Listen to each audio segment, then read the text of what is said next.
Bonjour à tous, aujourd'hui dans cette nouvelle vidéo, je vais vous parler d'un aménagement routier fait pour les cyclistes ou pour toute autre mobilité douce. Je vais vous parler des chaussées doux. C'est parti!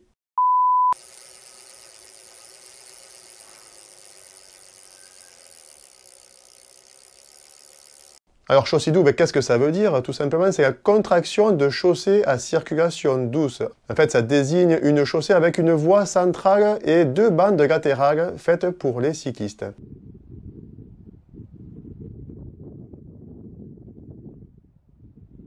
On appelle aussi ça une chaussée à voie centrale banalisée, qu'on peut trouver sous l'abréviation CVCB. Voilà, ça c'est vraiment la désignation, on va dire, officielle et technique, mais dans le langage courant, c'est vrai qu'on retrouve plus souvent le mot chaussée doux. Cet aménagement routier a vu le jour en Suisse, où ça a été créé dans les années 95-97. Alors dans quel cas peut-on aménager une route pour la transformer en chaussée doux? En fait, ces routes-là sont des routes sur lesquelles la vitesse doit être limitée à 50 ou 70 km/h grand maximum. Dans certains cas, il faut limiter aussi le trafic pour que ça soit efficace et le CEREMA recommande que le trafic journalier ne dépasse pas 5000 véhicules jour. Mais alors, quels sont les avantages d'un tel aménagement routier?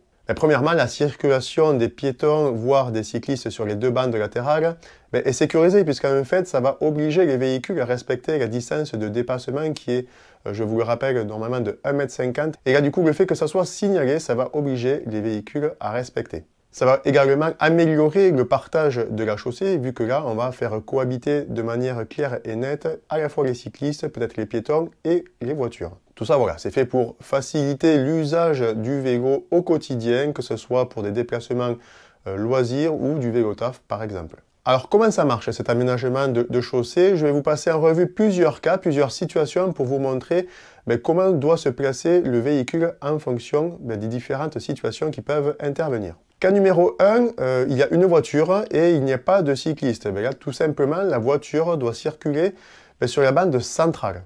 Cas numéro 2, une voiture arrive et doit dépasser un cycliste ou un piéton qui se trouve sur la bande latérale. Lorsqu'il n'y a qu'une seule voiture, quel que soit le sens où elle arrive, celle-ci doit rester sur la bande centrale et de ce fait, va pouvoir soit dépasser, soit croiser le cycliste qui est sur la bande latérale.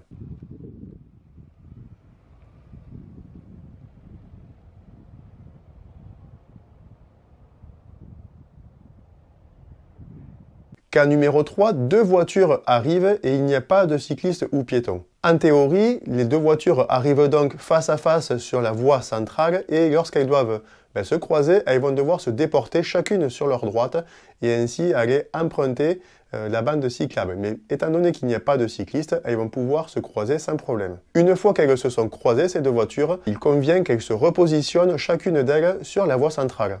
Et enfin, le dernier cas, le cas numéro 4, celui qui peut arriver le plus fréquemment, c'est lorsqu'il y a deux voitures qui arrivent en sens inverse, qui veulent donc se croiser, et qu'il y a aussi un cycliste sur chacune des bandes latérales, c'est-à-dire un cycliste et une voiture arrivent chacun face à face.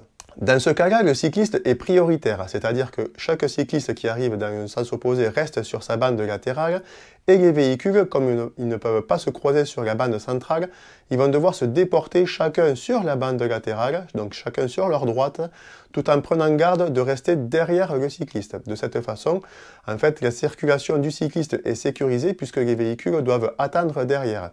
Une fois que chaque véhicule se sont croisés, ils reprennent la situation d'un cas précédent pour se croiser à leur tour. Alors ces aménagements routiers, ces chaussées douces, ces chaussées à voie centrale banalisées sont signalés d'une certaine façon. Alors il n'y a pas de panneau, c'est-à-dire que réglementairement, il n'existe pas encore de panneau qui indique l'aménagement de chaussées douces, de chaussées à voie centrale banalisées, mais par contre il y a un marquage au sol particulier. La voie centrale en fait est délimitée, elle est signalée par une ligne pointillée assez large et chacune des deux bandes latérales dédiées aux cyclistes sont pourvues de chevrons, de doubles chevrons même pour être exact. En revanche, on ne trouvera jamais, ou alors c'est une erreur, de logo cycliste sur les deux bandes latérales, tout simplement pour éviter la confusion des automobilistes. C'est-à-dire qu'on a vu précédemment que cette bande latérale, certes elle était dédiée aux cyclistes pour leur octroyer une partie de la chaussée, mais en fait les voitures vont pouvoir l'emprunter dès lors qu'il va falloir qu'elles se croisent par exemple. Donc si on vient rajouter des logos sur cette bande cyclable, on va amener une confusion en indiquant que c'est vraiment réservé au vélo et que du coup les voitures ne peuvent pas y aller, alors que ce n'est pas le cas. On l'a vu. Allez, je voulais vous parler d'une petite particularité, celle du stationnement sur les accotements des véhicules lorsqu'il y a un aménagement de ce type. Les véhicules motorisés sont par défaut, selon le code de la route, autorisés à stationner sur les accotements et donc sur les rives de ces chaussées à voie centrale banalisées. Et là, on a vraiment une grande différence par rapport aux bandes cyclables pour lesquelles ce n'est pas autorisé, c'est interdit. Du coup, les mairies, qu'est-ce qu'elles font? Quand elles jugent que cet aménagement, que ces bandes cyclables sont incompatibles avec un stationnement, eh bien, elles vont venir réglementer temporairement sur le tronçon de cet aménagement-là en venant ajouter une signalisation qui va venir interdire soit le stationnement, soit l'arrêt, soit les deux, afin que ces accotements, que ces bandes cyclables latérales soient toujours libres et accessibles au vélo. C'est vrai qu'en soi, ça paraît assez logique parce qu'on vient créer un aménagement pour écarter les cyclistes et les mettre sur le côté. Si c'est pour se retrouver avec du stationnement sur ces deux bandes-là, on perd tout l'intérêt de l'aménagement. Bon voilà, je vais terminer par vous donner un petit peu mon point de vue, mon avis sur ce type d'aménagement routier. Premièrement, moi je suis toujours favorable, je suis toujours positif dès lors qu'on va venir créer un nouvel aménagement qui va venir sécuriser la circulation des cyclistes. Donc pour ça, je suis assez favorable. Alors je sais bien que certains automobilistes vont venir râler, rouméguer en disant c'est pas possible, on vient toujours faire chez les automobilistes tout ça pour des cyclistes, nanani, nanana.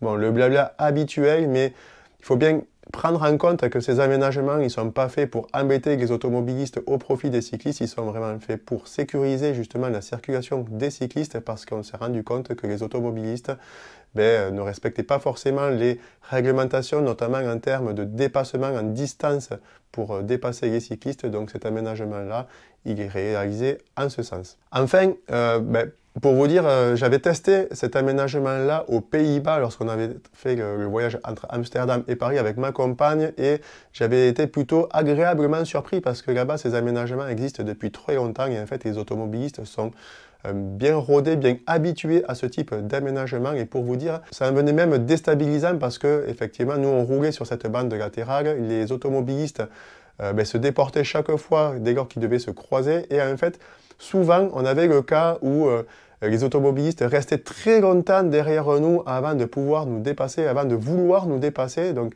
des fois même, on avait envie de leur dire « Non, mais vas-y, passe, c'est bon, tu peux doubler maintenant. » Donc, vous voyez, c'est nous, en fait, qui n'étions pas habitués à ce type d'aménagement et c'est nous qui étions déstabilisés. Parce que lorsqu'on a pris l'habitude d'utiliser ces aménagements-là, en fait, tout se passe assez bien. C'est vrai qu'en plus, là-bas, c'était sur des chaussées qui n'étaient pas forcément très fréquentées, donc ça se prêtait bien à ce type d'aménagement routier. On commence à en voir un petit peu partout en France, sur des rues, sur des petites routes peu circulées. Voilà, je vous ai montré l'exemple de Martillac en Gironde, mais je suis sûr que proche de chez vous, vous avez peut-être déjà vu un aménagement routier de ce type. Si c'est le cas, n'hésitez pas à le marquer en commentaire, n'hésite pas aussi à me donner ton avis. Qu'est-ce que tu penses, toi, de ce type d'aménagement routier? Est-ce que c'est une bonne chose? Est-ce que ça va dans le bon sens? Donne-moi ton avis, j'espère que cette vidéo t'aura plu. Si c'est le cas, n'hésite pas à mettre un like. Tu peux aussi t'abonner à la chaîne pour être prévenu de la prochaine vidéo. On se retrouve très bientôt. Salut!